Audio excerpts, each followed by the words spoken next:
నమస్తే, welcome to the English ed YouTube channel. ఈరోజు 4th class English text బుక్లో ఉన్నటువంటి ఫస్ట్ 4 లెసన్స్ని డిస్కస్ చేద్దాము. అందులో ఉండే గ్రామర్ టాపిక్స్ కావచ్చు, వొకాబులరీ కావచ్చు, ఏవైతే ఉన్నాయో టెట్కి సంబంధించి, డిఎస్సికి సంబంధించి వాటన్నిటిని ఈరోజు డిస్కస్ చేద్దాం. So this is the 4th class English text book. ఇందులో టెక్స్ట్ బుక్లో ఆర్డర్ ఎలా ఉంటుంది అనేది నేను 3rd class text book discuss చేసినప్పుడు చెప్పాను.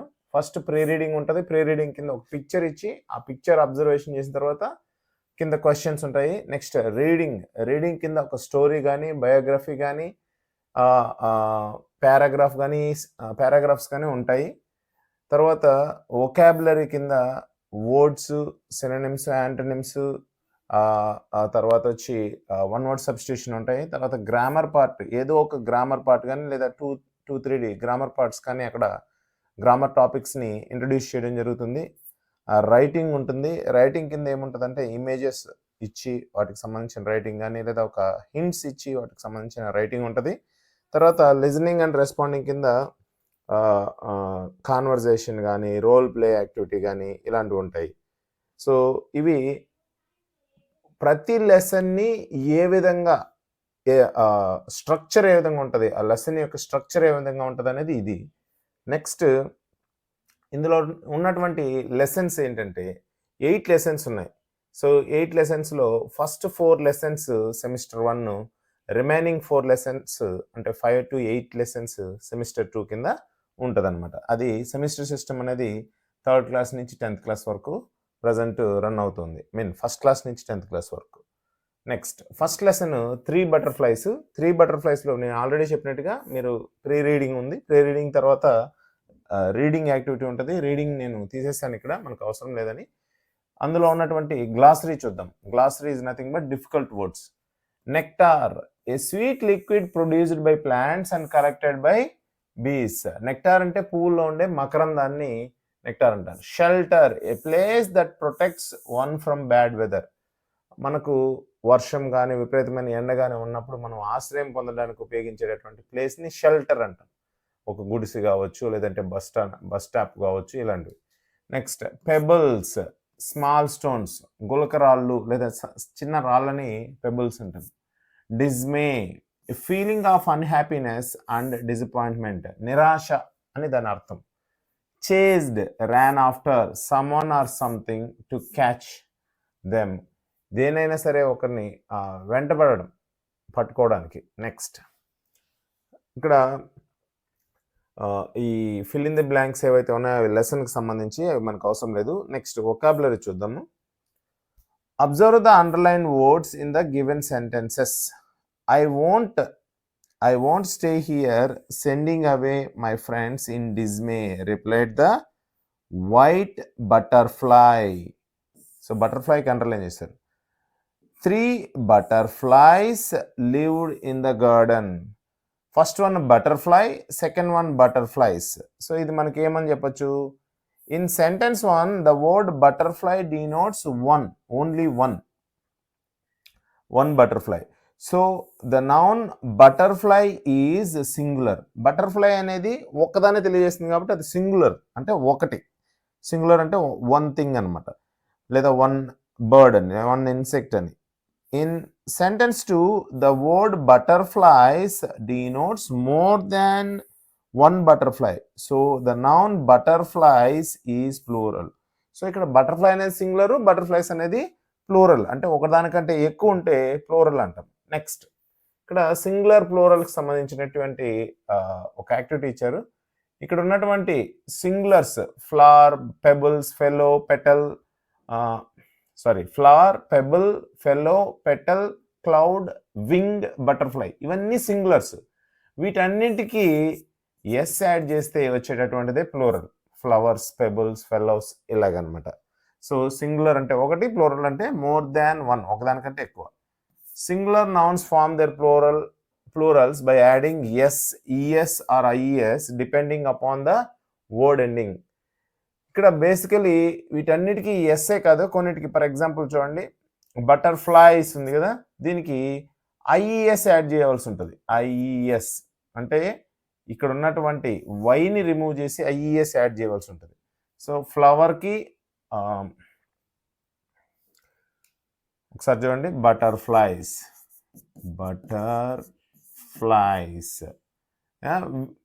దీనికి wings, clouds, petals, fellows, pebbles, flowers, మిగిలిన వాటన్నిటికీ ఎస్ఏ యాడ్ అవుతుంది. ఇక్కడ ఏ సింగులర్ నౌన్ అయితే చివరిలో ఐతో ఎండ్ అవుతుందో దానికి ఐఈఎస్ యాడ్ చేయడం జరుగుతుంది ప్లూరల్ ఫామ్ కోసం.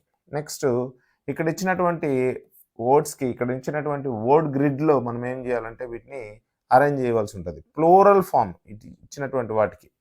చూడండి, garden, gardens, cloud, clouds, box, boxes, ఇక్కడ ఈఎస్ యాడ్ చేయవలసి ఉంటుంది. Next friend, friends, lily, lilies, ఇక్కడ వై రిమూవ్ చేసి ఐఈఎస్ యాడ్ చేయవలసి ఉంటుంది. Night, nights, poem, poem, school, schools. So ఎక్కడైతే ఎక్స్ ఉంటుందో చివరిలో అక్కడ ప్లూరల్ ఫామ్ కోసం ఈఎస్ యాడ్ చేసాము, చివరిలో వై ఉన్నట్లయితే ఐఈఎస్ యాడ్ చేసాము, వైని రిమూవ్ చేసి. So these are plurals. Next, read the sentence taken from the text. The rain came down like pebbles on the butterflies. So read some more sentences. Honey is wholesome food and good for health. Next, second one. Gold is a precious metal. Third one. We get wood from trees. We should drink clean water. Next, we get wool from sheep. I don't eat meat. Meat ante మాంసం. Houses are built using bricks and cement. So ఇక్కడ underline చేసినటువన్నీ చూడండి, ఒక separate quality ఉంది, అలాగే వాటిలో ఒక common thing ఉంది. The nouns which are underlined above are made of metal or substance. Such nouns are called material nouns. పైన ఇచ్చినటువంటి rain, honey, gold, wood, water, wool, meat, bricks, cement, ఇవన్నీ ఒక ప్రత్యేకమైనటువంటి మూలకంతో, లేదంటే ఒక వస్తువుతో, లేదా ఒక మెటల్తో, ఒక లోహంతో తయారై ఉంటాయి. సో వీటిని ఏమంటామంటే, ఈ నౌన్స్ని ఏమంటామంటే మెటీరియల్ నౌన్స్ అంటాం. ఫర్ ఎగ్జాంపుల్ రెయిన్ చూడండి, రెయిన్ అంతా వాటర్తో కలిసి ఉంటుంది. హనీ అనేది ఒకే సబ్స్టెన్స్, తేనె. గోల్డ్ అనేది గోల్డ్ మెటల్ అంతా కలిసి ఉన్నట్లయితే దాన్ని గోల్డ్ అని. సో ఈ విధంగా మెటీరియల్ నౌన్స్ అనేటివి ఇంట్రడ్యూస్ చేయడం జరిగింది. A material noun is the name of a metal or substance from which a thing is made. So material nouns గురించి ఇంట్రడ్యూస్ చేయడం జరిగింది. ఇక్కడ ఒక యాక్టివిటీ చూడండి. Underline the material nouns in the sentences given below.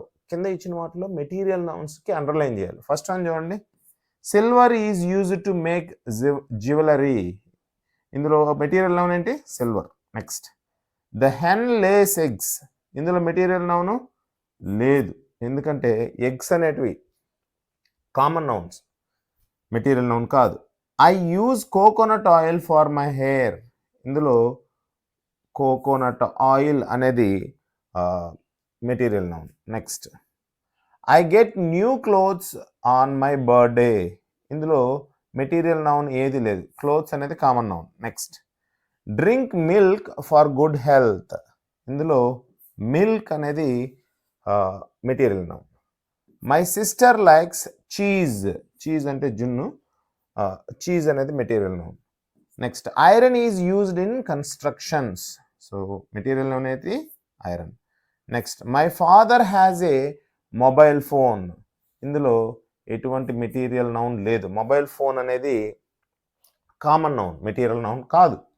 Next, conventions of writing. Writing కింద చూడండి, read the given passage. Look, there are clouds in the sky. ఇక్కడ బాగా గమనించినట్లయితే ఇక్కడ ఇన్వర్టెడ్ కామాస్ ఇచ్చి కామాని ఎక్కడ పెట్టారంటే ఇన్వర్టెడ్ కామాకి లోపల పెట్టారు కామాని. బాగా గుర్తుంచుకోవాల్సింది, మనకు డైరెక్ట్ అండ్ ఇండైరెక్ట్ స్పీచ్ వచ్చినప్పుడు ఇన్వర్టెడ్ కామాకి లోపలే ఫుల్ స్టాప్ కానీ కామాగానే ఉంటుంది, అది మనం గుర్తుంచుకోవాలి. సెడ్ ప్రణీత. స్టార్ట్ రైనింగ్, ఇక్కడ apostrophe better. Oh cloud I want to dance in the rain, said John. I want to make paper boats and float them on water, said Mastan. Oh cloud, don't rain please. It is Sunday. I have to play, said Mumin. Oh cloud, don't rain please. It rains in my house too, said Banti. Does it rain now? ఇక్కడ మనకి ఏమి ఇచ్చారంటే inverted commas, తర్వాత comma, full stop, తర్వాత exclamation లేదా exclamatory mark, తర్వాత question mark. So punctuation marks అన్ని ఇచ్చారు. అలాగే మనకు ఎక్కడైతే నేను ఇప్పుడు రౌండప్ చేశానో అక్కడంతా క్యాపిటలైజేషన్ లేదా క్యాపిటల్ లెటర్స్ కూడా ఇవ్వడం జరిగింది. అంటే ఇక్కడ ఏం మనకి ఇంట్రడ్యూస్ చేస్తున్నారంటే పంక్చుయేషన్ మార్క్స్ ఇంట్రడ్యూస్ చేశారు ఈ పారాగ్రాఫ్లో.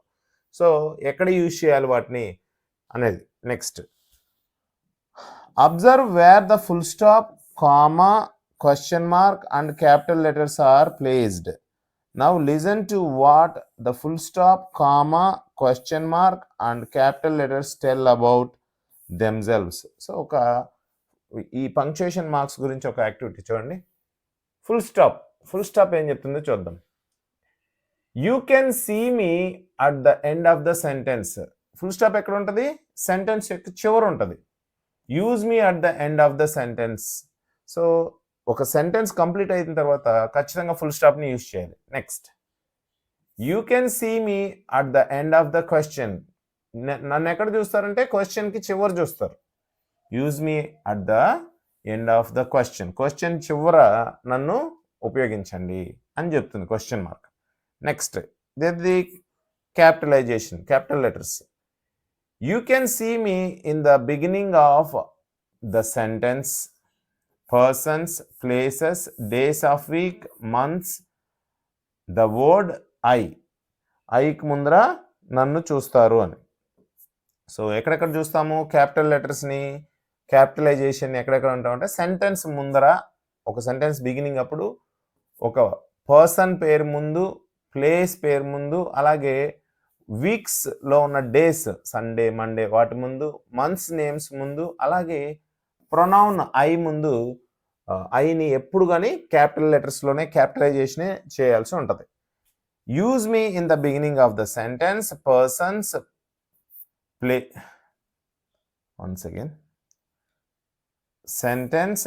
sentence, persons, places, days of week, months and the word I. వీటి ముందు ఖచ్చితంగా క్యాపిటలైజేషన్ని యూజ్ చేయండి, నన్ను యూజ్ చేయండి అని క్యాపిటలైజేషన్ చెప్తుంది. నెక్స్ట్, దీన్ని ఏమంటాము? Comma. You can see me at the place where 3 or more words. At the place where 3 or more words, sentences or items are separated. దీన్ని ఎక్కడ చూస్తామంటే 3 కంటే ఎక్కువ, అంటే 2 ఉండకూడదు, 3 కానీ అంతకంటే ఎక్కువ ఉన్నప్పుడు దేన్ని చూస్తాం మనము? కామాని చూస్తాం. ఇక్కడ చూడండి ఒకసారి, where 3 or more words, comma use చేస్తాం చూసావా? సో ఇలాంటి దగ్గర ఈ కామాని యూజ్ చేస్తాం. Use me to separate more than 2 words. 2 కంటే ఎక్కువ వర్డ్స్ ఉన్నా, లేదా సెంటెన్సెస్ ఉన్నా, లేదా ఐటమ్స్ ఉన్నా వాటి మధ్యలో మనము కామాని యూజ్ చేయాల్సి ఉంటుంది. నెక్స్ట్, ఇక్కడ read the following and punctuate the sentence correctly. ఇక్కడ ఇచ్చినటువంటి పారాగ్రాఫ్ ఏదైతే ఉందో దాన్ని పంక్చుయేట్ చేస్తూ కరెక్ట్గా రాయవలసి ఉంటుంది. ఫస్ట్ చూద్దాం. రాణి, కమా Mary, comma Rajesh, comma Basha and Rehana are playing cricket. So ఇక్కడ ఫుల్ స్టాప్ వస్తుంది, ఎందుకంటే ఇక్కడ సెంటెన్స్ కంప్లీట్ అయింది. తర్వాత ఇక్కడ don't you go to school అన్నారు కదా, ఇక్కడ కామా రావాల్సి ఉంటుంది. కామా ఎక్కడ రావాలి? స్కూల్ తర్వాత రావాలి. అలాగే ఇన్వర్టెడ్ కామాస్ లోపల ఉండాలి. ఆస్క్డ్ యాన్ ఓల్డ్ మ్యాన్, ఇక్కడ ఫుల్ స్టాప్ ఉంటుంది. టుడే ఈజ్ సండే, సండేలో ఎస్ క్యాపిటల్ లెటర్ ఉండాలి. అలాగే టీలో క్యాపిటల్ లెటర్ ఉండాలి, ఎందుకంటే సెంటెన్స్ బిగినింగ్ కాబట్టి. అలాగే ఇక్కడ కూడా డోంట్లో కూడా డి క్యాపిటల్ లెటర్ ఉండాలి, ఎందుకంటే న్యూ సెంటెన్స్ కాబట్టి కొత్త ఫస్ట్ వర్డ్కి ఖచ్చితంగా క్యాపిటలైజేషన్ ఉండాలి. Sunday, today is Sunday, comma Sunday is a holiday, ఇక్కడ కమా ఉండాలి. దే సెడ్, లాస్ట్లో ఫుల్ స్టాప్. సో ఎక్కడెక్కడ ఉంది? రాణిలో ఆర్ ఉంది, కమా మేరీలో ఎం ఉంది, కమా రాజేష్లో ఆర్ ఉంది, కమా భాషలో బి క్యాపిటల్ లెటర్ ఉంది, అండ్ రెహానాలో ఆర్ క్యాపిటల్ లెటర్ ఉంది. Are playing cricket. డోంట్లో D capital letter. Don't you go to school, comma asked an old man, full stop. టుడేలో T capital letter. Today is Sunday, comma Sunday is a holiday, comma they said, full stop. So ఇది correct punctuation అనమాట. Capital letters, commas, inverted commas already వాళ్ళే ఇచ్చారు. So ఈ విధంగా చేయవలసి ఉంటుంది. Next ఇక్కడ ఒక కాన్వర్జేషన్ ఇచ్చారు, కాన్వర్జేషన్ అవసరం లేదు. నెక్స్ట్ కాన్వర్జేషన్లో చివరిలో ఏమి ఇచ్చారంటే ఒకసారి చూడండి.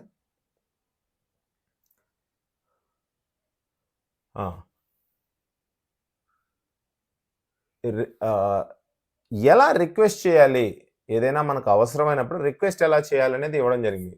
Can I take your pen? ఇది డిసగ్రీ అయినప్పుడు లేదా ఒప్పుకోనప్పుడు నో యూ కాంట్ లేదా నో యూ కెనాట్ అని. May I go to drink water? Yes you may. అదే నో చెప్పాలంటే నో యూ మే నాట్ అనాలి. May I come in? Yes you may. అదే వద్దు అంటే నో యూ మే నాట్ అని. అలాగే కింద వాటిని యూజ్ చేసి కెన్ మేని యూజ్ చేసి మనం ఏం చేయొచ్చు? పర్మిషన్ అడగచ్చు. ఏదైనా ఒక పని చేయడానికి పర్మిషన్ అడగచ్చు. పర్మిషన్ ఇవ్వడానికి ఎస్ యూ కెన్ కానీ లేదా ఎస్ యూ మే కానీ యూజ్ చేస్తాం. ఇంతకుముందు ఆల్రెడీ చెప్పాం అది. అదే రిఫ్యూజ్ చేయడానికి, పర్మిషన్ని తిరస్కరించడానికి నో యూ కెనాట్ లేదా నో యూ కాంట్ అని కానీ నో యూ మే నాట్ అని కానీ చెప్పవలసి ఉంటుంది, యూజ్ చేయవలసి ఉంటుంది. నెక్స్ట్ రోల్ ప్లే ఇచ్చారు. రోల్ ప్లేలో ఏమి ఇచ్చారంటే మనము ఈ కెన్ని కానీ మేని కానీ యూజ్ చేసి ఇక్కడ ఇచ్చినటువంటి క్లూస్కి పర్మిషన్ అడిగేదాకా చేయాలి. ఇక్కడ ఫస్ట్ వన్ చూడండి, take your eraser. Can I take your eraser లేదా may I take your eraser. Go to toilet. Can I go to toilet. Third one, close the door. May I close the door. Fourth one, ask you a question. May I ask you a question. Next, use your bicycle. Can I use your bicycle. ఇక్కడ can కానీ may కానీ ఏదైనా use చేయొచ్చు. So దానికి answer ఇంతకుముందు చెప్పినట్టుగా yes you can కానీ లేదా ఎస్ యూ మే కానీ, లేదా దానికి ఆపోజిట్ అయినప్పుడు yes you can't, sorry no you can't, no you may not అని యూజ్ చేయవలసి ఉంటుంది. Next second lesson major Dhyan Chand గురించి. ఈయన ఒక గ్రేట్ హాకీ ప్లేయర్, ఇండియాకి సంబంధించినటువంటి పర్సన్. ఆయన గురించినటువంటి ఒక లెసన్ ఉంది. అందులో ఆ రీడింగ్ అయిపోయిన తర్వాత గ్లాసరీ. విక్టరీ అంటే ఏంటి? విన్, సక్సెస్, విన్ లేదా సక్సెస్, గెలవడం అని. డిఫీటెడ్, లాస్ట్, ఓడిపోవడం అని. Postpone, put off to a later time, వాయిదా వేయడాన్ని పోస్ట్ పోన్ అంటాం. Aggressive, angry, ready to attack, కోపంగా ఉండడము అని అర్థము. Next goal, the act of hitting the ball in to the goal post. ఫుట్బాల్లో, హాకీలో ఏముంటుందంటే బంతిని ఒక ఇలాంటి ఒక నిర్మాణం ఉండి దాని వెనకాల వల ఉంటుంది, అందులోకి బంతిని పంపించడాన్ని ఏమంటామంటే గోల్ అంటాం. అక్కడ ఒక వ్యక్తి కాపలా కాస్తూ ఉంటాడు, గోల్ కీపర్ అంటాము. ఆ గోల్ కీపర్ని తప్పించి లోపలికి ఆ బంతిని పంపిస్తే దాన్ని గోల్ అంటాం. Next bear foot, without wearing anything on the feet. కాళ్ళకి ఏమీ వేసుకోకుండా నడవడాన్ని ఏమంటామంటే బేర్ ఫుట్ లేదా ఉండడాన్ని బేర్ ఫుట్ అంటాం. నెక్స్ట్ ఇక్కడ చూడండి, choose the correct answer for the given. Okay, ఈ రెండు కాంప్రహెన్షన్లో ఉన్న రెండు లెసన్కి సంబంధించినటువంటి నాలెడ్జ్ని టెస్ట్ చేసే క్వశ్చన్స్, మనకు అవసరం లేదు. నెక్స్ట్ వొకాబులరీ చూద్దాం. వొకాబులరీలో read the following statement, focus on the words underlined. About 40,000 people including men and women had gathered in the hockey stadium. ఇక్కడ మెన్ విమెన్ అనే రెండు వర్డ్స్ని అండర్లైన్ చేయడం జరిగింది.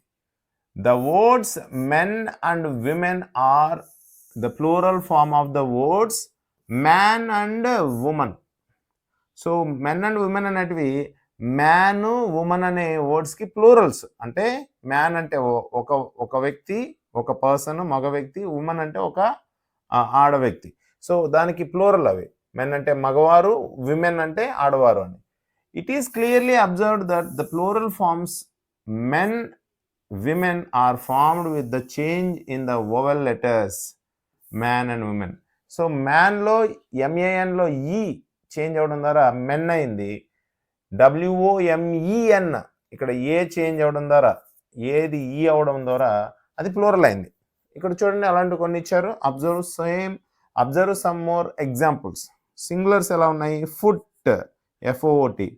ఈ ఓ ప్లేస్లో ఈ యాడ్ అవ్వడం ద్వారా అది ప్లూరల్ అయింది. ఫుట్ అంటే ఒకటి, ఫీట్ అంటే కాళ్ళు అని, నెక్స్ట్ పాదాలు అని, next woman women, goose geese, mouse mice, MOU కాస్త ఐ అయింది. Next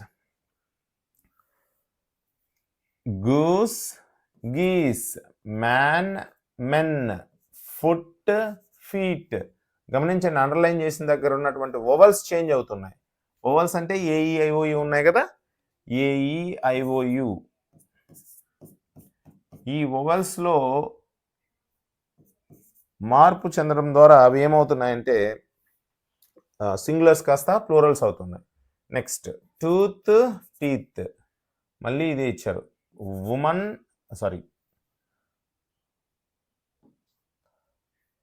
woman women, louse lice, foot feet, man men, tooth teeth. అలాగే లవ్స్ లైస్, లవ్స్ అంటే పేను, లైస్ అంటే పేలు అని. Woman women, goose geese. So ఇవి plural forms. Next fill in the blanks with the plural words of singular words given in the bracket. So singular words ఇక్కడ బ్రాకెట్లో ఇచ్చారు మనకు, వాటికి మనం ఏం చేయాలి? ప్లూరల్స్ రాయవలసి ఉంటుంది.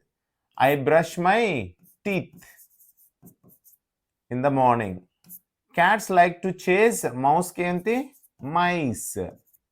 Next my brother is 6, foot అంటే singular, feet 6 feet 3 inches tall.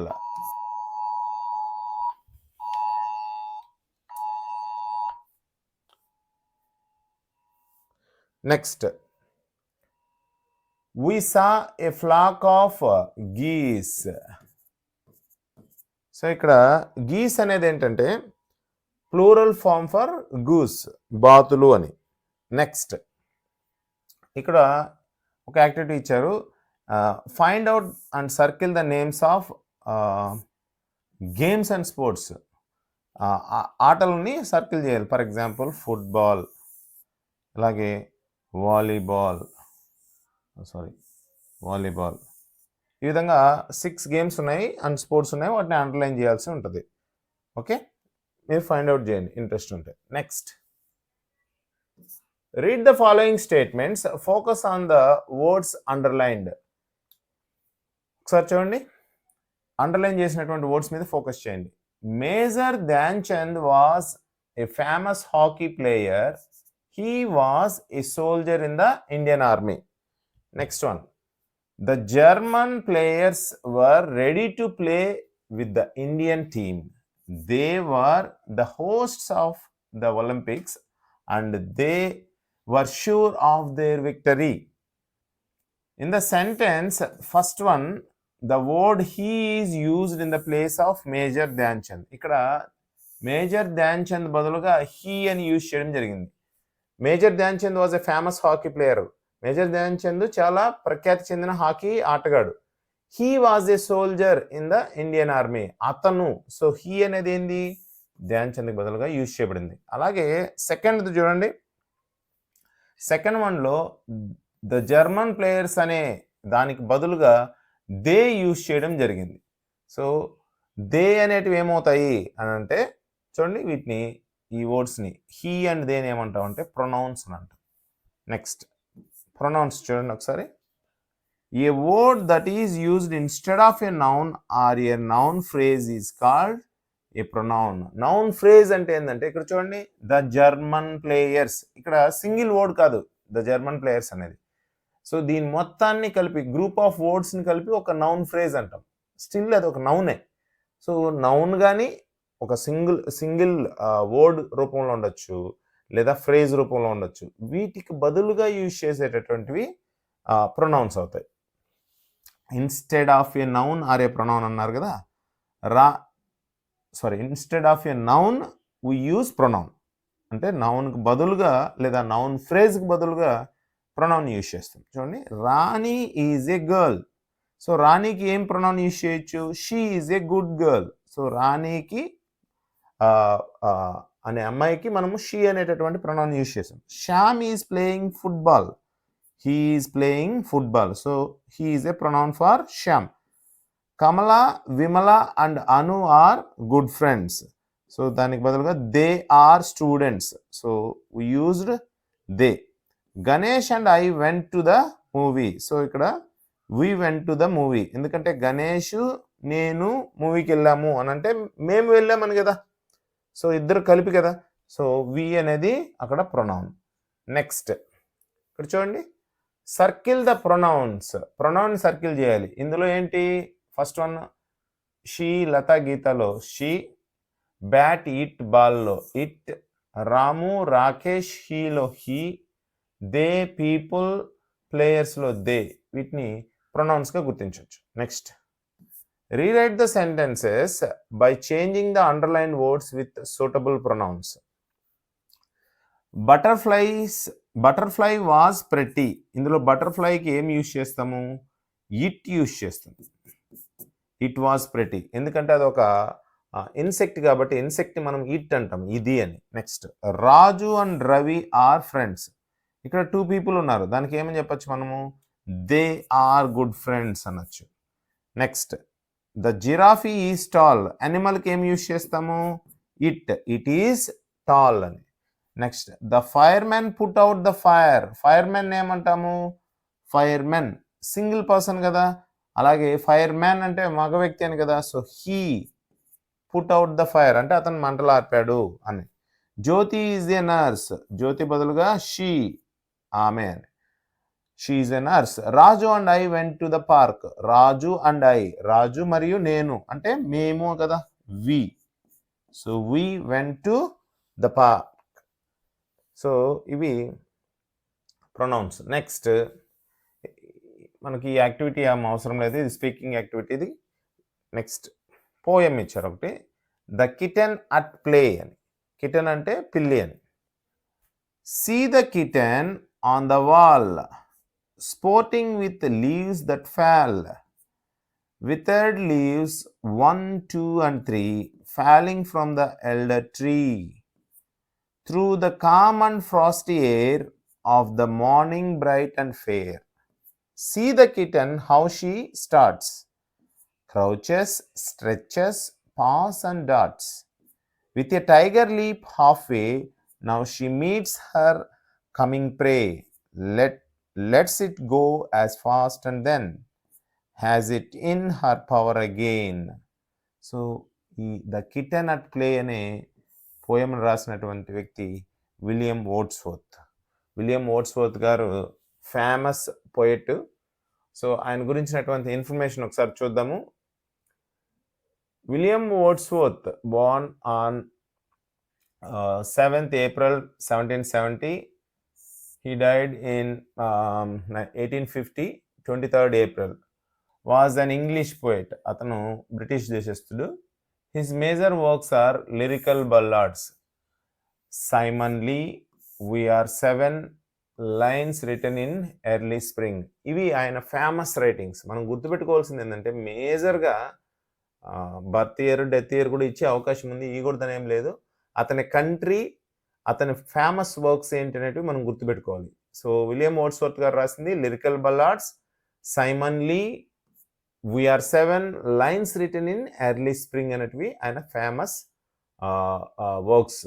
ఆయన ఇంగ్లీష్ దేశస్థుడు అంటే బ్రిటిషర్. Next glossary. స్పోర్టింగ్ అంటే ప్లేయింగ్, విథర్డ్ అంటే డ్రైడ్, విథర్డ్ లీవ్స్ అన్నాం కదా అంటే డ్రైడ్ లీవ్స్ అని. Crouches, lowers the body with arms and legs bent, పాకడం, క్రౌచ్ అంటే పాకడం. Prey, a bird or animal killed by another animal for food.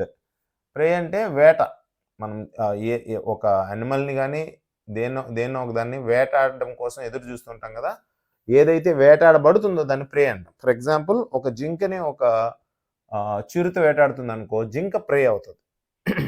Next third lesson, A trip of memories. So ఇందులో ఇది pre reading, next reading తర్వాత glossary. చూడండి, rushed, mood with great speed అంటే చాలా వేగంగా వెళ్ళడము. నెక్స్ట్ రీచ్డ్, అరైవ్డ్ అట్, చేరుకోవడం. Hired, took for rent, అద్దెకి తీసుకోవడం. కర్వ్స్, టర్నింగ్స్ అంటే మలుపులు, కర్వ్స్ అంటే. బ్రీజ్, ఏ జెంటిల్ విండ్, పిల్లగాలి అంటాం కదా అది. స్ప్రెడ్, ఎక్స్టెండ్ ఆర్ డిస్ట్రిబ్యూట్ అంటే విస్తరించడం. Climate, weather at certain time, ఒక పర్టికులర్ కాలంలో ఉండేటటువంటి వాతావరణాన్ని క్లైమేట్ అంటాం. దాన్ని ఎగ్జాక్ట్గా ఇంగ్లీష్ తెలుగులో శీతోష్ణ స్థితి అంటాం. థ్రిల్, ఏ సడన్ ఎగ్జైట్మెంట్, ఒక సడన్గా ఆనందాన్ని కలిగించడం లేదా ఆశ్చర్యాన్ని కల్పించడాన్ని థ్రిల్ అంటాం. Next attraction, interesting place to see. Attraction అంటే ఏదైనా ఒక ప్లేసు ఎక్కువ మంది చూడడానికి టూరిస్ట్ ప్లేస్ అంటారు కదా, టూరిస్ట్ స్పాట్ ఉంటుంది, దాన్ని అట్రాక్షన్ అంటారు. Translate, change from one language to another, అనువదించడం ఒక భాష నుంచి మరొక భాషలోకి. Composed, set music for a song, ఒక పాటకి మ్యూజిక్ని ఏమంటారు, మ్యూజిక్ని తయారు చేయడాన్ని కంపోజ్డ్ అంటారు. అకేషనలీ, నవ్ అండ్ దెన్, అప్పుడప్పుడు అని. Next read the sentences given below and write true or false in the given bracket. ఒకసారి చూద్దాం ఇక్కడ.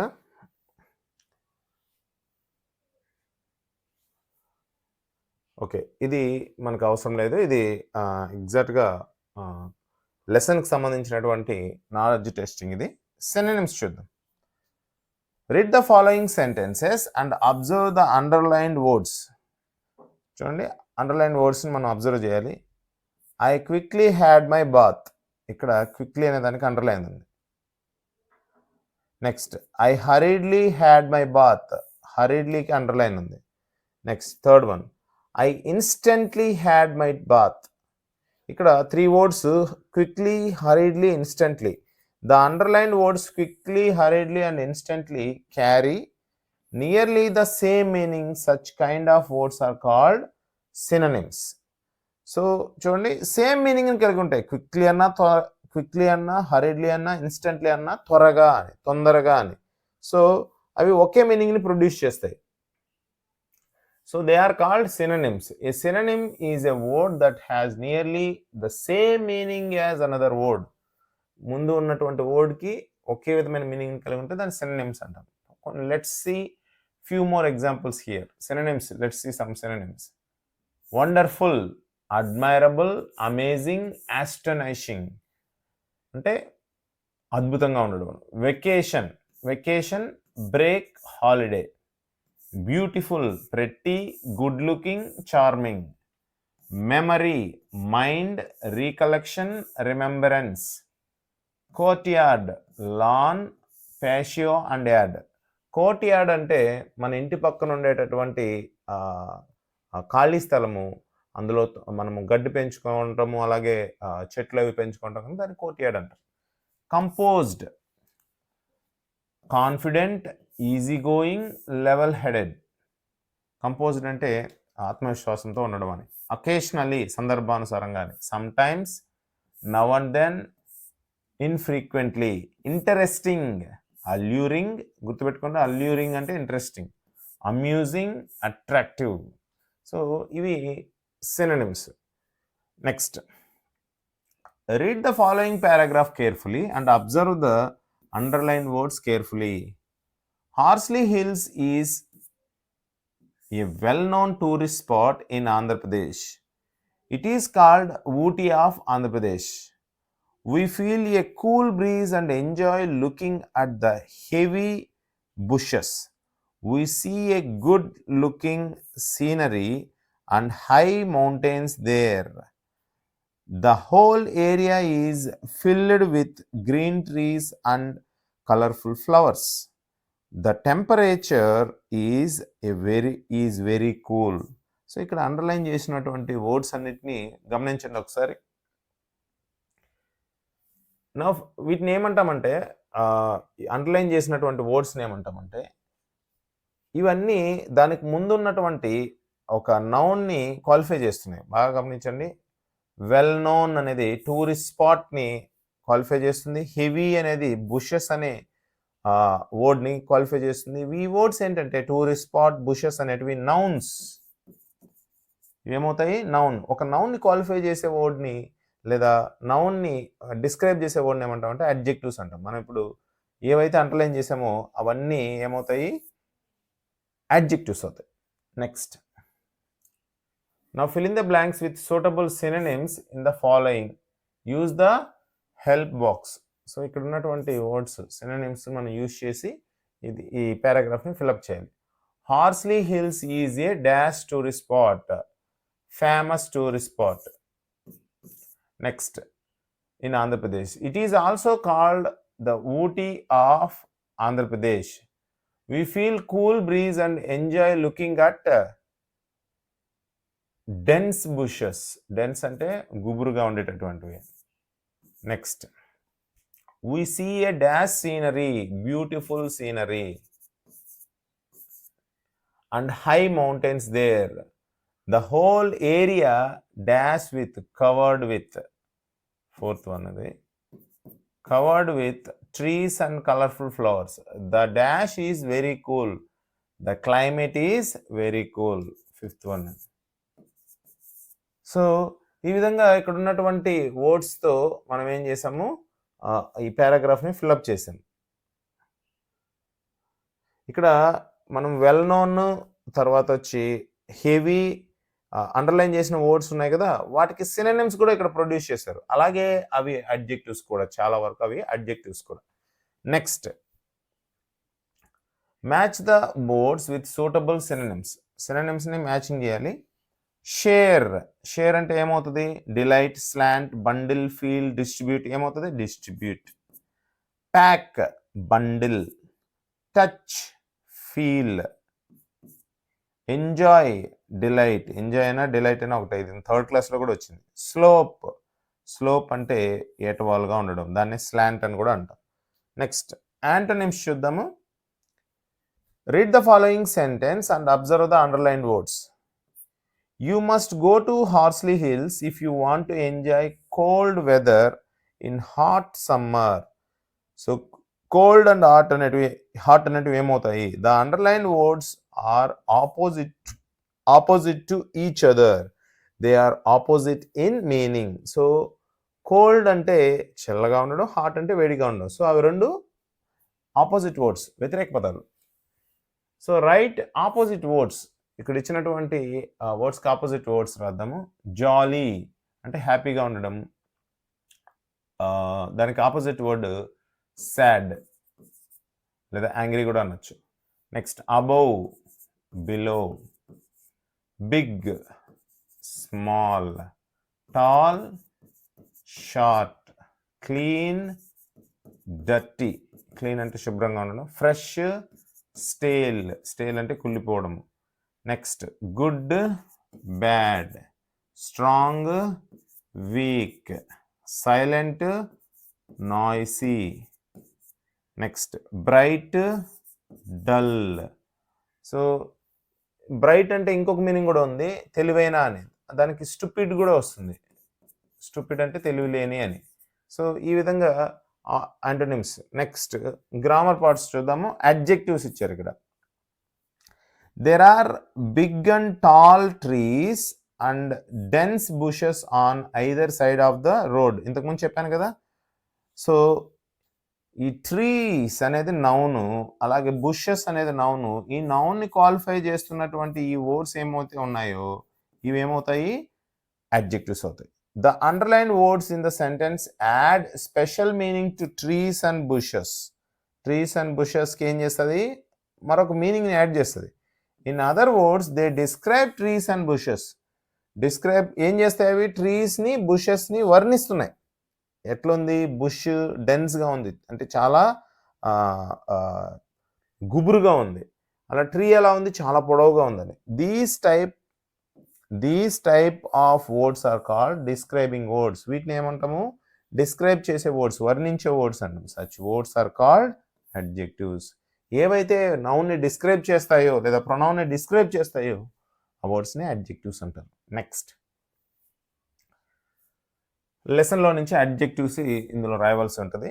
Next fill in the blank in the following sentences with appropriate words from the box given below.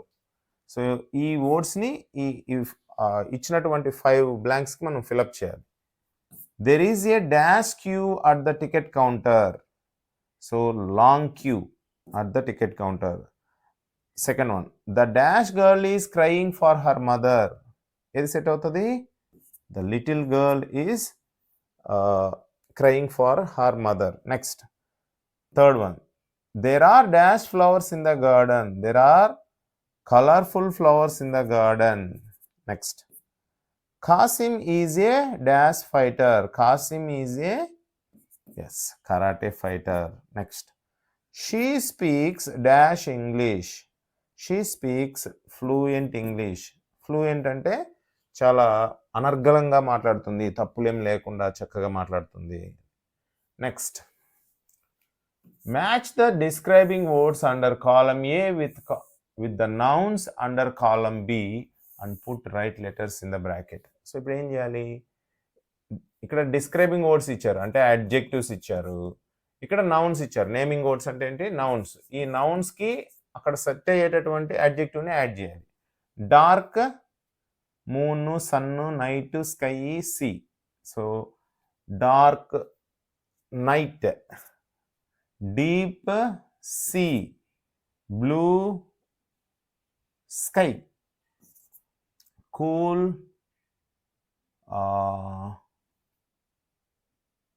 One second, bright sun, a ఉంది, cool moon. Yes, cool moon. So dark night, deep sea, blue sky, cool moon, bright sun. So ఇవన్నీ adjectives, వాటి యొక్క respective nouns లేదా appropriate nouns సరిపోయేటివి. Next writing ఇచ్చారు. ఇక్కడ రైటింగ్లో ఏమి ఇచ్చారంటే, read the following sentences and observe the punctuation marks at the end, full stop, question mark and exclamations. ఇచ్చినటువంటి వాటికి full stop, question mark, exclamation mark ఉంది కదా. సో వీటిని మనం అబ్జర్వ్ చేయమన్నారు. I quickly had my bath, లాస్ట్లో full stop ఉంది ఎందుకంటే సెంటెన్స్ ఎండ్ అయింది. They felt happy. Who is your English teacher, ఇది ఒక క్వశ్చన్ కాబట్టి క్వశ్చన్ వర్డ్ ఉంది కదా, WH వర్డ్, క్వశ్చన్ మార్క్ ఉంది చివరిలో. Next, have you ever been to Delhi. So ఎప్పుడైనా సరే క్వశ్చన్ వర్డ్ కానీ ఒక హెల్పింగ్ వర్బ్తో కానీ ఒక క్వశ్చన్ స్టార్ట్ అవ్వడం జరుగుతుంది. ఇక్కడ హెల్పింగ్ వర్బ్ ఉంది, థర్డ్ వన్లో క్వశ్చన్ వర్డ్ ఉంది. What a long queue it is. ఇక్కడ ఏం చెప్తుందంటే వాట్ అనేది క్వశ్చన్ వర్డే, అయితే ఇక్కడ క్వశ్చన్ అడగట్లేదు, ఇది ఎంత పెద్ద క్యూనో అనే ఒక ఎక్స్ప్రెషన్ ఇస్తున్నారు, ఒక ఆశ్చర్యాన్ని వ్యక్తం చేస్తున్నారు. కాబట్టి ఇది ఏమవుతుంది, ఎక్స్క్లమేషన్ మార్క్ ఉంది అంటే ఆశ్చర్యాన్ని లేదంటే సర్ప్రైజ్ని తెలియజేస్తుంది. Next what a beautiful flower, ఇందులో కూడా వాట్ ఏ బ్యూటిఫుల్ ఫ్లవర్ కూడా ఒక సడన్ అండ్ స్ట్రాంగ్ ఎమోషన్ని చెప్తుంది. అంటే ఎంత అద్భుతంగా ఉందో అనే ఒక ఆశ్చర్యాన్ని చెప్తుంది. కాబట్టి ఇక్కడ కూడా ఎక్స్క్లమేషన్ మార్క్ని యూజ్ చేయడం జరిగింది. అంటే ఎక్స్క్లమేషన్ మార్క్ని ఎక్కడ యూజ్ చేస్తారంటే సంతోషాన్ని కానీ, బాధని కానీ, ఆశ్చర్యాన్ని కానీ సడన్గా ఎక్స్ప్రెస్ చేసినప్పుడు ఆ సెంటెన్స్ చివరి కానీ లేదా కొన్ని వర్డ్స్ ఉన్నాయి, ఆ వర్డ్స్ చివరి కానీ ఇంటర్జెక్షన్స్ అంటారు, ఆ వర్డ్స్ చివరి కానీ ఎక్స్క్లమేటరీ మార్క్ని యూజ్ చేస్తారు. Next what did you observe from the above sentence, మనం ఇంతకుముందు డిస్కస్ చేసాము. ఫుల్ స్టాప్ ఎక్కడ ఉంది, క్వశ్చన్ మార్క్ ఎలా ఉంది, ఎక్కడ యూజ్ చేస్తారు, ఎక్స్క్లమేషన్ మార్క్ ఎలా యూజ్ చేస్తారు. An exclamatory mark can be used after the words or the sentences which expresses sudden feeling of surprise. అదే ఇంతకుముందే మనం అనుకున్నాం కదా, సడన్ ఫీలింగ్ ఆఫ్ సర్ప్రైజ్ కానీ, హ్యాపీనెస్ కానీ, యాంగర్ కానీ, సారో అంటే బాధ లేదా డిసప్పాయింట్మెంట్ నిరాశని కానీ వ్యక్తపరిచేటప్పుడు ఎక్స్క్లమేటరీ మార్క్ని యూజ్ చేస్తారు. For example alas I lost my pen, ఇందులో అలాస్ అనేది బాధను వ్యక్తపరుస్తుంది, అలాంటప్పుడు ఎక్స్క్లమేటరీ మార్క్ని యూజ్ చేయాలి. నెక్స్ట్ వాట్ ఏ పిటీ, ఎంత బాధాకరమైన విషయం అని అర్థం. Next hurrah I have won the game, hurrah అంటే సంతోషాన్ని వ్యక్తపరిచే వర్డ్, దీన్ని ఇంటర్జెక్షన్స్ అంటాం. ఏది హుర్రా కానీ, అలాస్ కానీ, వావ్ కానీ, ఓ మై గాడ్ కానీ ఇలాంటివి. సో వీటి తర్వాత ఎక్స్క్లమేటరీ మార్క్ యూజ్ చేయడం జరుగుతుంది. Next add the correct punctuation at the end, full stop, question mark or exclamatory mark. సెంటెన్స్ని బట్టి అది క్వశ్చనా లేదంటే ఎక్స్క్లమేటరీ సెంటెన్సా లేదా ఒక స్టేట్మెంట్ అనే దాన్ని బట్టి మనము వీటిని యూజ్ చేయాల్సి ఉంటుంది. యు ఆర్ లేట్ అగైన్, ఇది ఒక స్టేట్మెంట్ కాబట్టి ఫుల్ స్టాప్ పెట్టాలి. వేర్ ఈజ్ మై పెన్, ఇందులో క్వశ్చన్ వర్డ్ ఉంది, అలాగే ఒక సమాధానం అడుగుతున్నారు కాబట్టి ఇది క్వశ్చన్ అవుతుంది. Next Kiran place cricket everyday, ఇది ఒక స్టేట్మెంట్, కిరణ్ ఎప్పుడు క్రికెట్ ఆడుతూ ఉంటాడు అని. వేర్ డూ యూ లివ్, నువ్వు ఎక్కడ ఉంటావు, సో ఇది ఒక క్వశ్చన్ కాబట్టి question mark. Next stop you are making me angry, ఇది ఏముంటుంది, ఆపై నువ్వు నన్ను కోపానికి గురయ్యేలాగా చేస్తున్నావు అని. సో ఇక్కడ ఎక్స్క్లమేటరీ మార్క్ ఉంటుంది. My name is Naveen, so ఇది ఒక statement. Hey look here, so ఇక్కడ ఏమవుతుంది, ఎక్స్క్లమేటరీ మార్క్ ఉంటుంది. Next I have a big house, ఇది ఒక statement. Don't do that again, so ఇది కూడా ఒక స్టేట్మెంట్. సో దీని యాక్చువల్లీ ఇంపరేటివ్ సెంటెన్స్ అంటారు. విల్ యూ హెల్ప్ మీ, నువ్వు నాకు సహాయం చేస్తావా, సో ఇది ఒక క్వశ్చన్ అనమాట. సో క్వశ్చన్ మార్క్ ఉంటుంది. తర్వాత బాగా గమనించినట్లయితే సెంటెన్స్ని అర్థం చేసుకుంటే అది క్వశ్చనా లేదంటే ఎక్స్క్లమేటరీ సెంటెన్సా లేదా ఇంట్రాగేటివ్ ఒక అసర్టివ్ సెంటెన్స్ లేదా స్టేట్మెంట్ అనేది మనకు అర్థమవుతుంది. దాన్ని బట్టి ఆ గుర్తులు ఉపయోగించవచ్చు. Next choose the suitable question word to complete the question. Question వర్డ్స్ని యూజ్ చేసి ఇక్కడ ఇచ్చినటువంటి బ్లాంక్స్ని ఫిల్ చేయాలి. చూడండి, question 1 dash do you live, I live in Canada, I live in Chandrala, Chandrala అనేది ఒక place. So what where when ఏది సెట్ అవుతుంది, వేర్ డూ యూ లివ్, ఎందుకంటే ప్లేస్ అడుగుతున్నారు కదా. Next one dash old are you, I am 9 years old, so ఏం అడుగుతున్నారు, age అడుగుతున్నారు. How old are you. Next dash are you late, because my brother is ill, ఆలస్యానికి కారణం అడుగుతున్నారు కాబట్టి why are you late. Next dash do you celebrate your birthday on 6th June, birthday ఎప్పుడు celebrate చేసుకుంటున్నారు అడుగుతున్నారు కాబట్టి when do you celebrate your birthday. Next dash is your father, my father is a farmer, father యొక్క వృత్తిని అడుగుతున్నారు కాబట్టి what is your father అంటే మీ father ఏం పని చేస్తారు అని దాని meaning. So these are some of the questions using WH వర్డ్స్ని యూజ్ చేసి మనము క్వశ్చన్ ప్రిపేర్ చేయడం అనమాట. నెక్స్ట్ చూడండి, now ask questions to get answers given below. My name is Ayaan, దీనికి క్వశ్చన్ ఏమైంటది, what is your name.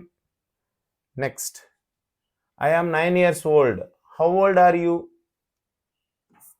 How old are you? I live in Mayalavaram. Where do you live? I am studying in 4th class. What are you studying? Next, which class are you studying అని కూడా అనొచ్చు. Next, my father is A software engineer. What is your father? Next, mister Rajasekhar is our English teacher. Who is your English teacher? Next, my birthday is on 6th June. When do you celebrate your birthday? Next, my school's name is Mandal Parishad Primary School. What is your school's name? So ఈ విధంగా క్వశ్చన్స్ని prepare చేయొచ్చు. Next, know your dictionary. So dictionary skills గురించి లేదా డిక్షనరీలో ఎటువంటి information ఉంటుంది అనే దాని గురించి ఇక్కడ కొంత ఇన్ఫర్మేషన్ ఇవ్వడం జరిగింది. First one, words in dictionary are usually arranged in alphabetical order. డిక్షనరీలో వర్డ్స్ని ఎలా సెట్ చేసి ఉంటారు అని అంటే అన్ని వర్డ్స్ని ఆల్ఫాబెటికల్ ఆర్డర్లో సెట్ చేసి ఉంటారు. అంటే ఆల్ఫాబెట్స్ ఉంటాయి కదా, ABCD ఉన్నాయి కదా, ఈ వరుస క్రమంలో ఫస్ట్ ఏతో వచ్చే వర్డ్స్, తర్వాత బీతో వచ్చే వర్డ్స్ అలా సెట్ చేసి ఉంటారు. దీన్ని ఆల్ఫాబెటికల్ ఆర్డర్ అని అంటాం. Next, a dictionary tells us how word is pronounced. Dictionary ఏం చెప్తుందంటే వర్డ్ని ఎలా ప్రొనౌన్స్ చేయాలి, ఎలా పలకాలనే తెలియజేస్తుంది. Next, a dictionary tells us what word means. Word యొక్క మీనింగ్ తెలియజేస్తుంది dictionary. A dictionary shows us how a word is spelled. ఆ వర్డ్ యొక్క స్పెల్లింగ్ని తెలియజేస్తుంది. Next, a dictionary tells us how a word is used. ఆ వర్డ్ని ఒక సెంటెన్స్లో ఎలా యూజ్ చేయాలనేది డిక్షనరీ చెప్తుంది. ఏ dictionary shows us the different parts of speech of a word. So word యొక్క పార్ట్స్ ఆఫ్ స్పీచ్ని చెప్తుంది. అది నౌనా, ప్రొనౌనా, వర్బా, అడ్జెక్టివ్ అనేది డిక్షనరీ తెలియజేస్తుంది. ఇక్కడ అబ్జర్వ్ ద పిక్చర్ బిలో. డిక్షనరీలో ఉన్నటువంటి 2 క్లిప్స్ని ఇక్కడ మనకు ప్లేస్ చేశారు. ఇది ఒక లెసన్లో ఉన్నటువంటి క్లిప్. ఇది బ్రీజ్ అనేది ఒక ప్యాసేజ్లో ఉండేటటువంటి వర్డ్ని ఇక్కడ మనకు అండర్లైన్ చేసి ఇచ్చారు. దానికి డిక్షనరీ, ఇది డిక్షనరీలో ఏ విధంగా ఉంటుంది చూడండి ఒకసారి. డిక్షనరీలో ఫస్ట్ ఏమి ఇచ్చారు, బ్రీజ్ అనే వర్డ్ ఇచ్చారు, దాని పార్ట్స్ ఆఫ్ స్పీచ్ ఇచ్చారు, నౌన్ అది. అలాగే దాని మీనింగ్ ఏ జెంటిల్ విండ్, ఇది మీనింగ్. తర్వాత దాన్ని వర్బ్గా ఏ విధంగా యూజ్ చేయొచ్చు, బ్రీజ్ అనే దాన్ని బ్రీజెస్, బ్రీజింగ్, బ్రీజ్డ్గా వర్బ్గా యూజ్ చేయొచ్చు. అంటే బ్రీజ్ అనేది నౌన్ అవుతుంది, బ్రీజెస్, బ్రీజింగ్, బ్రీజ్డ్ అనేది వర్బ్ అవుతుంది. తర్వాత informal, come or go casually, అంటే దాని మీనింగ్, బ్రీజెస్ యొక్క మీనింగ్ ఏంటంటే వచ్చి వెళ్ళడం అని. సో ఈ విధంగా ఇంకొన్ని డిక్షనరీలో ఏం చేస్తారు, సెంటెన్స్ కూడా ఇస్తారు. బ్రీజ్ అనే వర్డ్ని లేదా బ్రీజెస్ అనే వర్డ్ని యూజ్ చేస్తూ సెంటెన్స్ కూడా ఇస్తారు.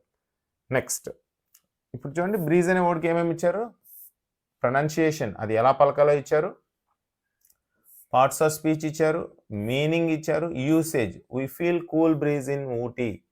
సో అది ఇక్కడ ఇవ్వలేదు మనకు. సో దాని యూసేజ్ కూడా ఇస్తారు.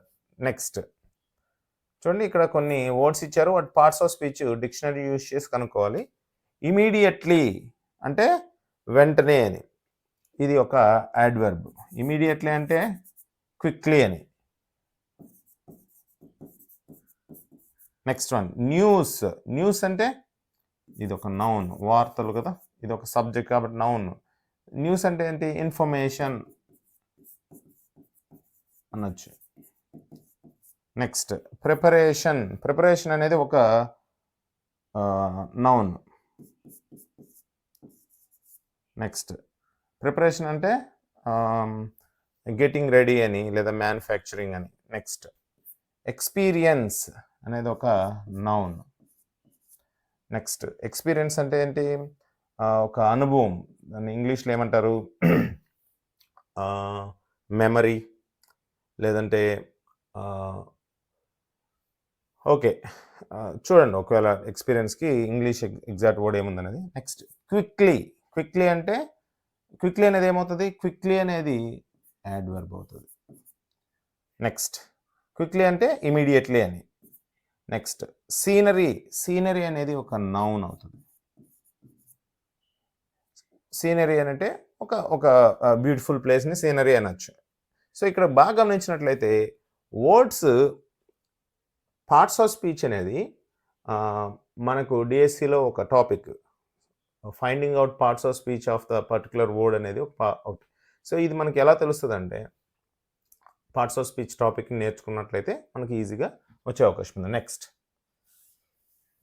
4th లెసన్, ఈరోజుకి ఇది last lesson, Swami Vivekananda.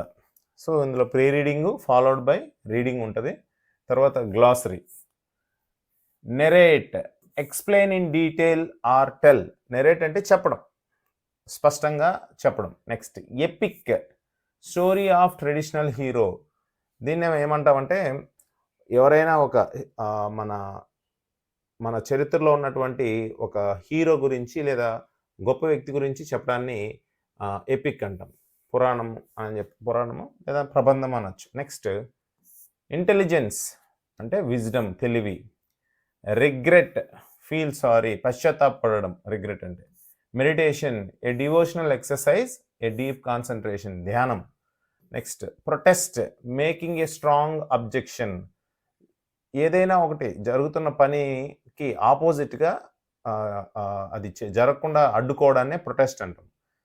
For example dharna, నిరసన వ్యక్తం చేయడం. అది console, comfort in a time of grief, ఓదార్చడం బాధలో ఉన్నప్పుడు. స్పిరిచువల్, సేక్రెడ్, పవిత్రమైన అని. కాన్సన్ట్రేషన్, అటెన్షన్ టువర్డ్స్ సంథింగ్, దేని మీదైనా దృష్టిని పెట్టడం, ఏకాగ్రత అని. నెక్స్ట్ ఇక్కడ ఇవి లెసన్కి సంబంధించినటువంటివి. నెక్స్ట్ నాలెడ్జ్ని టెస్ట్ చేసేటటువంటి నెక్స్ట్ యాక్టివిటీ చూద్దాం. Read the following sentences to underline the meanings of the word in the context. చూడండి, పోస్చర్ అనే వర్డ్ని మీనింగ్ని ఎలా తీసుకోవచ్చు చూడండి. He could sit in the same posture for a long time. అతను అదే భంగిమలో చాలా ఎక్కువ సమయం కూర్చోగలడు. Our teacher observed the posture of the new student who is very disobedient. మా టీచరు ఆ విద్యార్థి కొత్తగా వచ్చిన విద్యార్థి కూర్చునే ఆ భంగిమని, కూర్చునే విధానాన్ని చూశారు. అతను చాలా క్రమశిక్షణ లేనటువంటి వ్యక్తి. డిజొబీడియంట్ అంటే మంచిగా ప్రవర్తించడం అని. Next crawl. చూడండి, a snake crawled on the floor. ఒక పాము నేలపైన పాకుతూ వెళ్ళింది. My younger son is just 6 months old crawling now. అంటే తను పాకుతూ ఉన్నాడు అని. మా చిన్న తమ్ముడు తనకి 6 నెలలు ఉంది. మా చిన్న కొడుకు తనకి 6 సంవత్సరాలు ఉంది, అతను పాకుతూ ఉన్నాడు అని. Next regret. When teacher was realized his mistake he regretted it. Teacher తన తప్పును తెలుసుకుని తాను పశ్చాత్తాపడ్డాడు, ఫెల్ట్ సారీ అని. Next miss Shalini behaved foolishly, later she regretted for her behaviour. Shalini గారు చాలా తెలివిలేని వారిలాగా బిహేవ్ చేశారు, అందువల్ల ఆ ప్రవర్తనకి తాను పశ్చాత్తాపడ్డారు అని. Next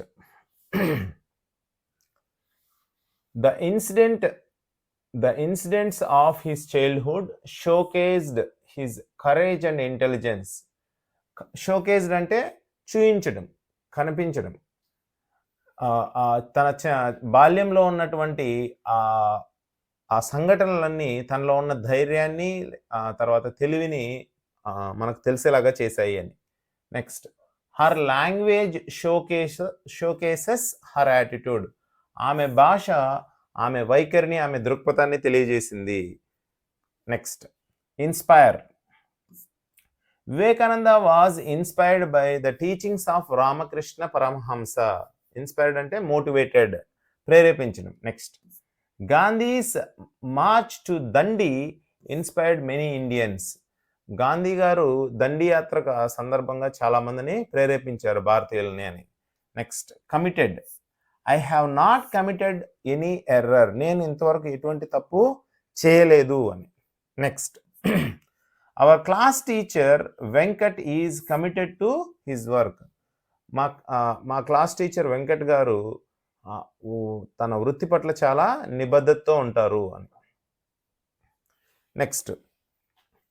next choose the context meaning of the underlined words in the following sentences. కింద ఇచ్చినటువంటి అండర్లైన్ చేసినటువంటి వర్డ్స్కు మీనింగ్ని కనుక్కోండి అని ఆ సందర్భాన్ని బట్టి. He narrated everything to his mother. Narrated everything అంటే చెప్పడం అని. ఇక్కడ నెరేటెడ్ పాస్ట్ టెన్స్లో ఉంది. టోల్డ్, సే, టెల్, టోల్డ్ అన్నీ ఒకే మీనింగే. నెరేటెడ్ అనేది పాస్ట్లో ఉంది కాబట్టి టోల్డ్ రైట్ ఆన్సర్ అయింది. టోల్డ్ అనేది పాస్ట్ ఫామ్లో ఉంది. Next, Narendra is known for his intelligence. Intelligence అంటే తెలివి అని, లేదా జ్ఞానం కలిగి ఉన్నాడు మంచిగానే. క్లవర్నెస్, బోల్డ్, యాక్టివ్. క్లవర్నెస్ తెలివి అని. Next, the passenger forgot his luggage in the train. Forgot అంటే ఏంటి? మర్చిపోవడం. రీకాల్ అంటే గుర్తు తెచ్చుకోవడం. రీఇన్ఫోర్స్ అంటే దృఢపరచడం. ఫెయిల్ టు రిమెంబర్ అంటే మర్చిపోవడం. Right answer C. నెక్స్ట్,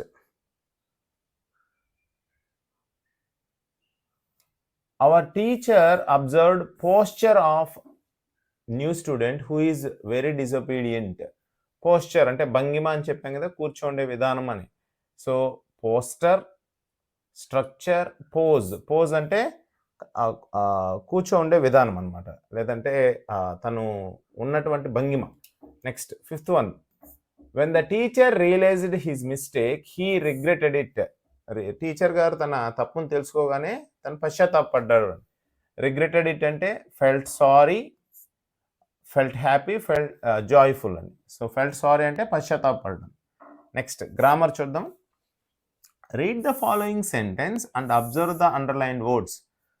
ఈ సెంటెన్స్ చూసి Vivekananda was born on 12th January 1863.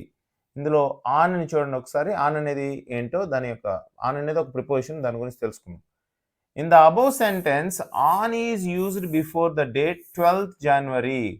It tells the relationship between the event are action born and when it happened. So on అనేది ఏం చెప్తుందంటే తన పుట్టుకను గురించి, తర్వాత ఆ డేట్కి సంబంధించినటువంటి సంబంధాన్ని తెలియజేస్తుంది. It is called a preposition and it allows us to discuss a specific time period such as date on the calendar or one of the days of the week or the actual time something takes place. We call it preposition of time. Prepositions of time అనేది ఏం చేస్తుందంటే ఒక particular టైంని, అంటే డేలో ఒక particular డేట్ని కానీ, time పీరియడ్ని కానీ, క్యాలెండర్లో ఉండేటటువంటి ఒక డేట్ని కానీ, లేదా ఒక వీక్ని కానీ, ఒక ఇయర్ని కానీ తెలియజేయడానికి ప్రిపోజిషన్స్ ఆఫ్ టైం అనేది యూజ్ చేస్తాం. ఆ ప్రిపోజిషన్స్ ఆఫ్ టైం గురించి మనం నేర్చుకుందాం. Some prepositions of time are given below. At అనేది ఎక్కడ యూజ్ చేస్తామంటే it is used to discuss clock times, precise times. అంటే చూడండి ఒకసారి, I shall meet you at 5 PM tomorrow. గడియారంలో ఉండే టైం ఏముంటుంది? 1 to 12 ఉంటుంది కదా. సో దానికి సంబంధించినటువంటి టైమ్స్ని చెప్పేటప్పుడు, లేదా ఒక ఖచ్చితమైన టైంని చెప్పేటప్పుడు అట్ని యూజ్ చేస్తాం. నెక్స్ట్, ఇక్కడ at 5 PM tomorrow. Next, our school starts at 8:45 AM. ఇది ఎగ్జాక్ట్ టైం, గడియారంలో ఉన్న టైం. మరి ఇక్కడ చూడండి, we clean hour class room at lunch time. Lunch time అనేది గడియారంలో ఉండే టైం కాదు, కానీ అదొక ఎగ్జాక్ట్ టైం. అది మనం మా క్లాస్ రూమ్ మేము లంచ్ టైంలో క్లీన్ చేస్తామని, అంటే రెగ్యులర్ ఆ టైంకి పర్టికులర్గా ఆ టైం జరుగుతుంది అని. Next, in. సో ఇప్పుడు అట్ ఎక్కడ యూజ్ చేస్తాము? క్లాక్ టైము, ప్రిసైజ్ టైం, అంటే ఖచ్చితంగా ఫలానా టైము అని చెప్పేటప్పుడు యూజ్ చేస్తాం. Next, in. It is used to discuss months, seasons, years, centuries, decades or general times of a day. ఇన్ని ఎక్కడ యూజ్ చేస్తామంటే నెలలు, కాలాలు, సంవత్సరాలు, సెంచురీస్ అంటే 100 ఏళ్ల పీరియడ్, డెకేడ్ అంటే 10 ఏళ్ల కాలము, సెంచురీ అంటే శతాబ్దము, డెకేడ్ అంటే దశాబ్దము, general times of a day, రోజులో సాధారణ సమయాన్ని గురించి చెప్పేటప్పుడు కూడా ఇన్ని యూజ్ చేస్తాం. చూడండి, Shirisha's birthday falls in December. ఇది మంత్కు ముందు యూజ్ చేసాం in. Generally birds migrate in summer, ఇక్కడ సీజన్ యూజ్ చేసాం, సీజన్కి ముందు. గాంధీజీ వాజ్ బోర్న్ ఇన్ 1869, ఇక్కడ ఇయర్కి ముందు యూజ్ చేసాం. నెక్స్ట్ ఆన్ చూడండి.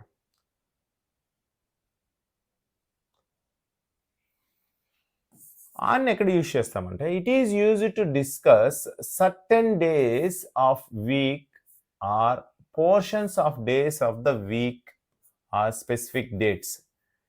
ఎప్పుడు యూజ్ చేస్తామంటే ఖచ్చితంగా ఒక వారంలో ఉండేటటువంటి రోజులకు సంబంధించి లేదా రోజులో ఒక భాగానికి సంబంధించి తర్వాత స్పెసిఫిక్ డేట్కి సంబంధించి మనము ఆన్ యూజ్ చేస్తాం. ఫర్ ఎగ్జాంపుల్ చూడండి, Sachin will come on Monday.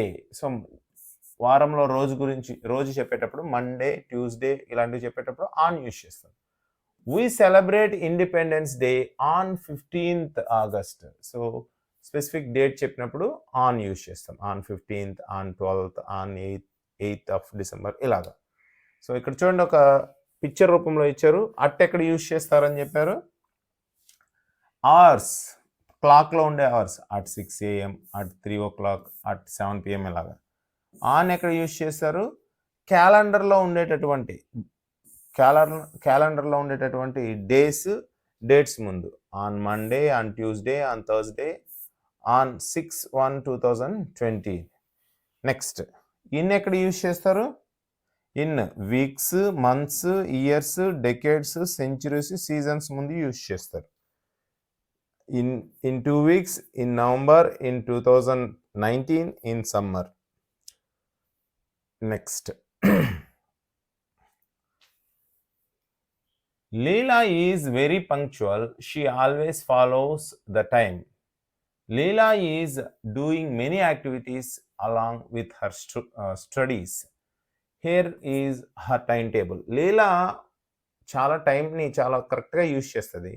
ఆ అమ్మాయి మండే నుంచి సండే వరకు డేస్, అలాగే ఏ టైంకి ఏ సెషన్లో ఏ యాక్టివిటీ చేస్తుందో చూద్దాం. అంటే మండే మార్నింగ్ సెషన్లో ఏ టైంకి ఏం చేస్తుంది ఒకసారి చూడండి. మండే 6 o'clockకి మార్నింగ్ టైం, అంటే మార్నింగ్ 6 o'clockకి 6 AM అనొచ్చు, ఏం చేస్తుంది? యోగా చేస్తుంది.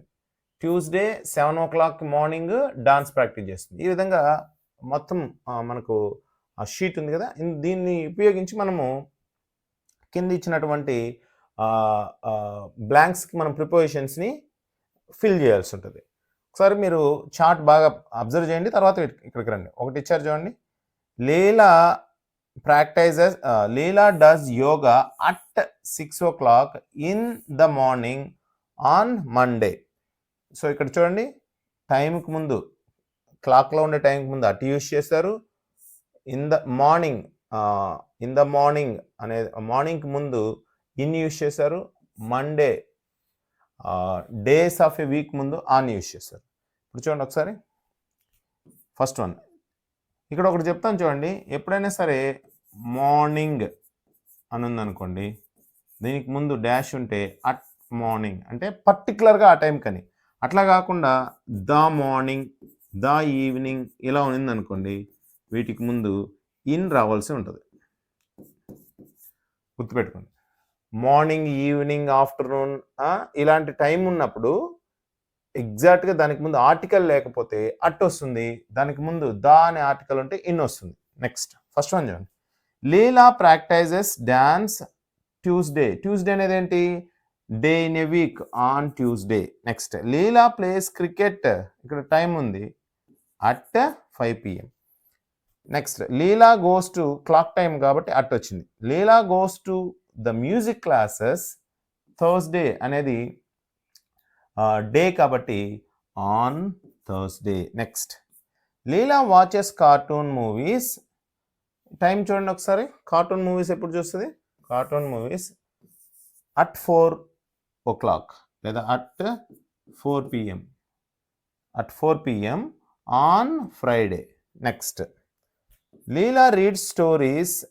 ఇప్పుడు ఇంతకుముందు చెప్పాను కదా, అట్ నైట్ రావాలి ఇక్కడ, ఎందుకంటే ఆర్టికల్ లేదు కాబట్టి నైట్కి ముందు. Next Leela place with her friends on Sunday. Next so ఇది దానికి సంబంధించినటువంటి యాక్టివిటీ. నెక్స్ట్ ఇక్కడ మరికొన్ని ఇచ్చారు చూడండి. Vivekananda was born on 12th January. Next, his favorite game was the king and the court. He was good at studies as well as games. He was a brave boy. Next, read the following sample biographical sketch of Mahatma Gandhi. Mahatma గాంధీకి సంబంధించినటువంటి biographical sketch అంటే వారి జీవితంలో biography అంటే ఒక వ్యక్తి గురించినటువంటి జీవితంలో ఉన్న ఇన్ఫర్మేషన్ని తనకు తాను రాయడాన్ని బయోగ్రఫీ అంటాము. సారీ, తనకు తాను కాకుండా వేరొక వ్యక్తి రాస్తే బయోగ్రఫీ అంటాము. ఎవరి లైఫ్ గురించి వాళ్ళే రాసుకుంటే దాన్ని ఆటోబయోగ్రఫీ అంటాం. ఇక్కడ మహాత్మా గాంధీ గురించినటువంటి ఇన్ఫర్మేషన్ వేరొక వ్యక్తి రాసినట్టు అనమాట. దీన్ని ఏమంటాము? బయోగ్రఫికల్ స్కెచ్ అంటాం. నెక్స్ట్, మహాత్మా గాంధీ గారే రాస్తే ఆయన రాసినటువంటి బుక్ పేరు ద ఎక్స్పెరిమెంట్ విత్ ట్రూత్ అని ఉంది కదా, అదేమవుతుంది? ఆటోబయోగ్రఫీ అవుతుంది. Next, Mahatma Gandhi was born on 2nd October 1869 at Porbandar. Porbandar అనేది ఒక ప్లేస్, ఒక పెద్ద ప్లేస్లో ఒక చిన్న ప్లేస్ గురించి చెప్పేటప్పుడు ఇన్ గుజరాత్. గుజరాత్ అనేది ఒక పెద్ద ప్లేస్. పెద్ద ప్లేస్కి ముందు ఇన్ యూజ్ చేస్తాము, ఒక చిన్న ప్లేస్కి ముందు అట్ యూజ్ చేస్తాం. ఆ పెద్ద ప్లేస్లో ఒక చిన్న ప్లేస్కి ముందు.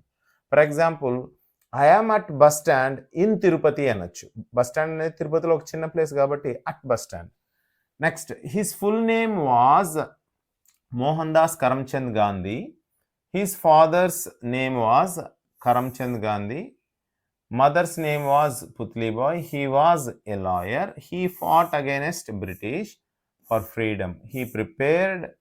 He preached non violence, that is అహింస. సో దీన్ని ఏమంటామంటే బయోగ్రఫికల్ స్కెచ్ అంటాం. బయోగ్రఫికల్ స్కెచ్ అనేది ఒక టాపిక్ గ్రామర్ పార్ట్లో. సో ఇది ఈ విధంగా ఉంటుంది బయోగ్రఫికల్ స్కెచ్ అనేది. Next,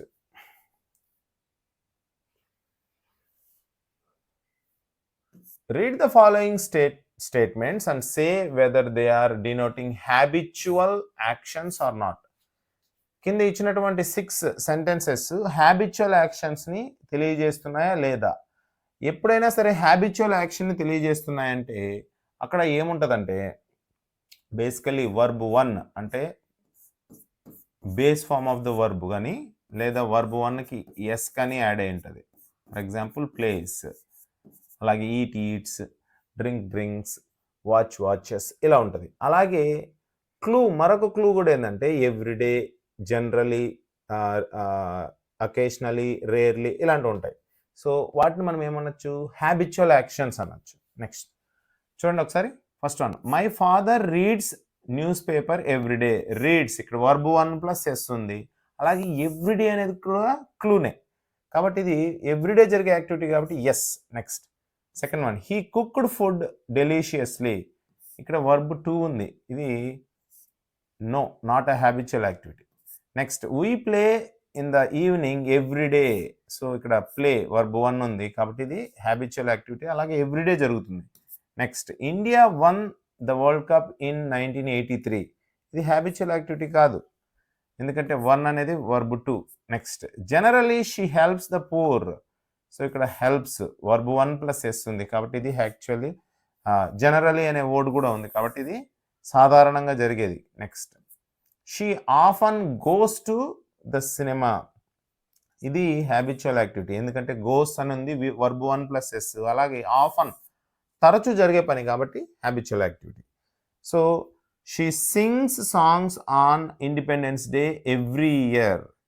we play every day in the evening. So ఇవి హ్యాబిచువల్ యాక్టివిటీస్ అనమాట. Every day, every year, generally, often, occasionally, rarely, barely, scarcely ఇలాంటి వర్డ్స్ ఎక్కడైతే ఉంటాయో వాటిని ఏమంటాము?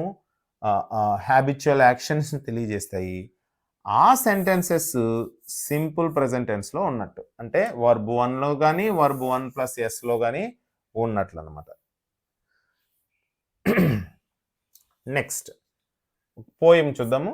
Kind words. Kind hearts are the gardens, kind thoughts are the roots, kind words are the flowers, kind deeds are the fruits. Take care of the gardens and keep them from weeds. Fill them with flowers, kind words and kind deeds. So ఈ పోయంని kind words అనేటటువంటి ఈ పోయంని henry W లాంగ్ఫెలో అనే writer రాశారు, poet రాశారు. ఈ poet information ఒకసారి చూద్దాము. Henry Wordsworth లాంగ్ఫెలో, William Wordsworth ఉన్నారు, అతను వేరు, లాంగ్ఫెలో వేరు. సో ఇతను ఫిబ్రవరి 27, 1807లో అలా జన్మించారు. మార్చ్ 24, 1882లో ఈయన మరణించారు. ఇతను బేసికలీ అమెరికన్ పోయెట్, అలాగే ఎడ్యుకేటర్ కూడా. ఇతని యొక్క ఫేమస్ రైటింగ్స్ ఏంటంటే Paul Revere's ride, the songs of Hiawatha, Evangeline, ఇవి వీరి యొక్క famous writings. Next, he was also the first American to translate Dante Alighieri's Divine Comedy. ఈ డివైన్ కామెడీ అనేది డాంటే అలిగరీ అనే వ్యక్తి రాశారు. ఇది బేసికలీ ఇటాలియన్లో ఉంది. ఈ హెన్రీ వర్డ్స్వర్త్ లాంగ్ఫెలో ఏం చేశారంటే, ఈ వర్డ్స్వర్త్ ఇటాలియన్ లాంగ్వేజ్ నుంచి ఇంగ్లీష్కి ట్రాన్స్లేట్ చేశారు. చాలామంది చేశారు, ఇతను అమెరికన్లో ఫస్ట్ అమెరికన్. సో ఏమని చెప్పచ్చు, ఇతని was one of the fireside poets of New England. So ఈ డివైన్ కామెడీని ట్రాన్స్లేట్ చేసినటువంటి famous person henry Wordsworth లాంగ్ఫెలో. Next, ఇతను రాసినటువంటి పోయం పేరు ఏం పేరు? Kind words. సో ఇక్కడితో మనం ఈ session ముగిస్తాము. 5th to 8th next వీడియోలో చూద్దాము. Thank you so much for watching this video. Hope you enjoyed it.